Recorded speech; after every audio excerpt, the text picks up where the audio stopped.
بسم اللہ الرحمن الرحیم۔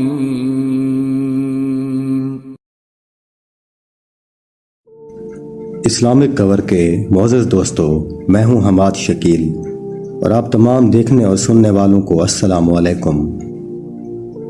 جب حضرت آدم علیہ السلام بہشت سے زمین پر تشریف لائے تو بارگاہ الہی میں عرض کیا کہ خدایا، میں یہاں نہ تو ملائکہ کی تسبیح و تکبیر سن سکتا ہوں اور نہ کوئی عبادت گاہ دیکھتا ہوں، جیسا کہ آسمان میں بیت المعمور دیکھتا تھا جس کے ارد گرد ملائکہ طواف کرتے تھے۔ جواب الہی آیا کہ جاؤ، جہاں ہم نشان بتائیں وہاں کعبہ بنا کر اس کے ارد گرد طواف بھی کر لو اور اس کی طرف نماز بھی ادا کرو۔ حضرت جبرائیل علیہ السلام ان کی رہبری کے لیے ان کے ساتھ چل پڑے اور انہیں وہاں لائے جہاں سے زمین بنی تھی، یعنی جس جگہ پر جھاگ پیدا ہوا تھا، اور پھر وہی جھاگ پھیل کر پوری زمین بنی۔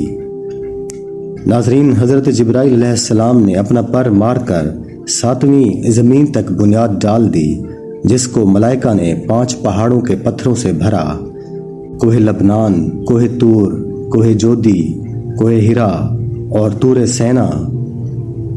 بنیاد بنا کر نشان کے لیے چاروں طرف کی دیواریں اٹھا دیں۔ اس طرف حضرت آدم علیہ السلام نماز پڑھتے رہے اور اس کا طواف بھی کرتے رہے۔ طوفان نوح تک کعبہ اسی حالت میں رہا۔ اس وقت وہ عمارت تو آسمان پر اٹھا لی گئی اور یہ کعبہ کی جگہ اونچے ٹیلے کی طرح رہ گئی، مگر لوگ پھر بھی برکت کے لیے یہاں آتے تھے اور آ کر دعائیں مانگتے تھے۔ پھر حضرت ابراہیم علیہ السلام کے زمانے تک کعبہ اسی حالت میں رہا۔ جب حضرت اسماعیل اور بی بی ہاجرہ اس میدان میں آ کر ٹھہرے اور ان کی وجہ سے یہاں کچھ آبادی ہو گئی، تب حضرت ہاجرہ کے انتقال کے بعد حضرت ابراہیم علیہ السلام کو حکم ہوا کہ اسماعیل کو ساتھ لے کر یہاں عمارت کعبہ بنائیں۔ اس کی نشانی اس طرح فرمائی گئی کہ ایک بادل کا ٹکڑا بھیجا گیا تاکہ اس کے سایہ سے کعبہ کی حد مقرر کر لی جائے۔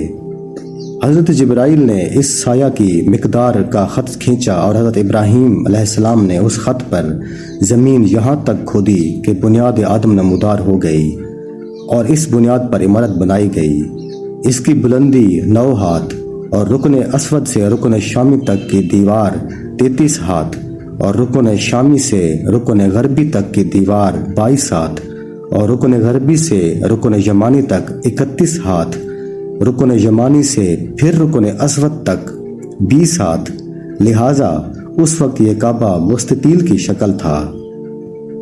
حضرت ابراہیم نے خانہ کعبہ کے اندر ایک تغار سا بنایا تھا جو مثل خزانہ کے تھا کہ کعبے کے لیے جو کچھ نظر تحفے میں آئیں اس میں رکھے جائیں گے۔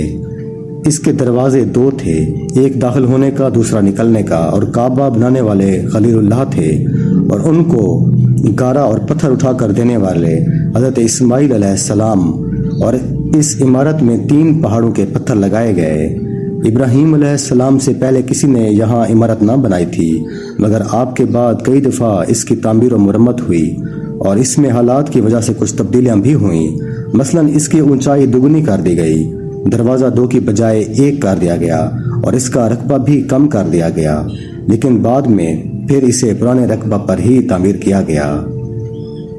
دعا ہے کہ پروردگار ہم سب کو اپنی رحمت کے سائے میں رکھے، آمین یا رب العالمین۔